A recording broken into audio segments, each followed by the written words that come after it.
یا الہی بخش دے سید کو روز حشر تو۔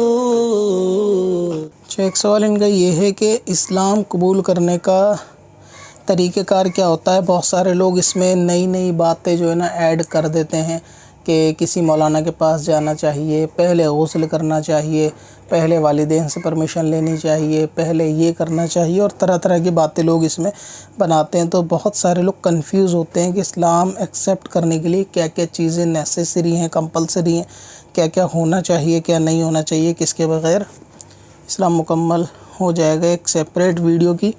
ریکویسٹ ہے بنانے کی۔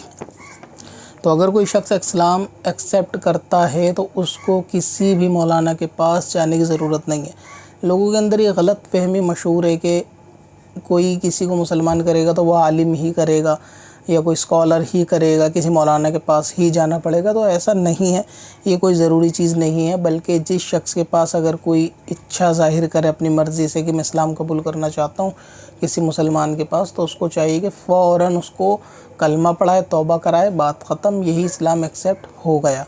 اور یہ کہ پہلے غسل کرنا، یہ بھی اس میں ضروری نہیں ہے کہ بندہ جو ہے نا غسل کرے۔ ہاں، اسلام قبول کرنے کے بعد غسل کرنا چاہے تو ٹھیک ہے، ورنہ کلمہ تو زبان سے پڑھنا ہے تو اتنا اس کے لیے کافی ہے۔ دوسرا یہ کہ کسی کی پرمیشن لے، اگر بالغ ہے تو اس کو والدین سے پرمیشن، پڑوسی سے یا کسی اور سے، تو ایسی کسی کی پرمیشن کی ضرورت نہیں ہے۔ اگر کوئی اپنی اچھا سے اسلام قبول کرنا چاہتا ہے تو اس کو کسی کی اجازت پہلے لینے کی ضرورت نہیں، کوئی غسل کی ضرورت نہیں، کسی عالم کے پاس ضرورت جانے کی نہیں۔ اب یہ کہ بہت سارے لوگ ایسے ہوتے ہیں جو کمنٹ سیکشن میں یا آتے ہیں اور وہ یہ کہتے ہیں کہ ہمیں اسلام قبول کرنا ہے، لیکن طریقہ کار نہیں پتہ ہوتا۔ تو اسلام قبول کرنے کا کوئی طریقہ کار اتنا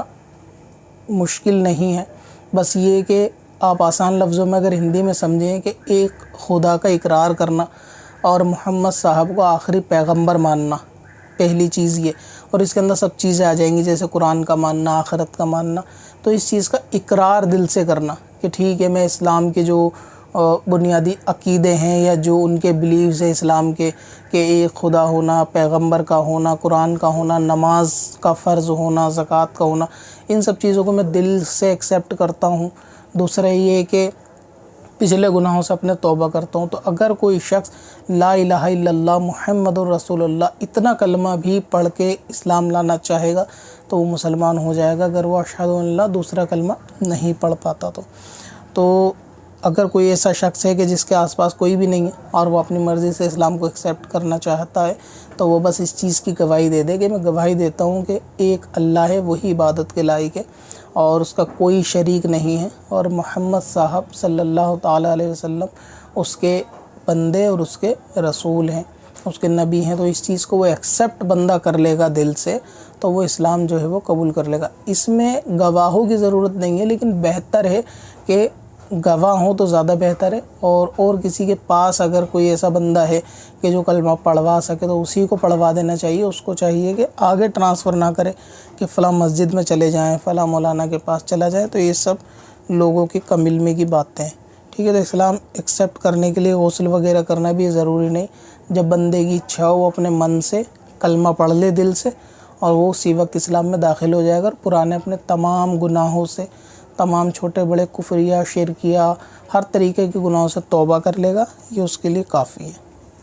باقی پروسیس اگر بندہ سیکھنا چاہے کہ ٹھیک ہے میں اسلام لاؤں گا لیکن پھر بھی کسی مولانا کے پاس جا کر پہلے سمجھ لوں، اس کے بعد کر لوں، یا کسی دوست سے پوچھ لوں، تو ٹھیک ہے، پھر اس کی مرضی ہے، اگر پوچھنا چاہے تو جا کر پوچھ بھی سکتا، سمجھ بھی سکتا، اس میں بھی کوئی حرج نہیں۔ اب اپنی ضرورت کے لیے آسان وظیفہ تلاش کرنا ہوا اور بھی آسان۔ وزٹ کریں wazifa.sbswarsi.com پر اور اپنی دین و دنیا کی بھلائی کے لیے پائیں ڈھیروں آسان وظیفے۔ کب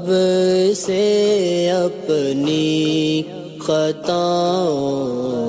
کا شمارا جائے گا،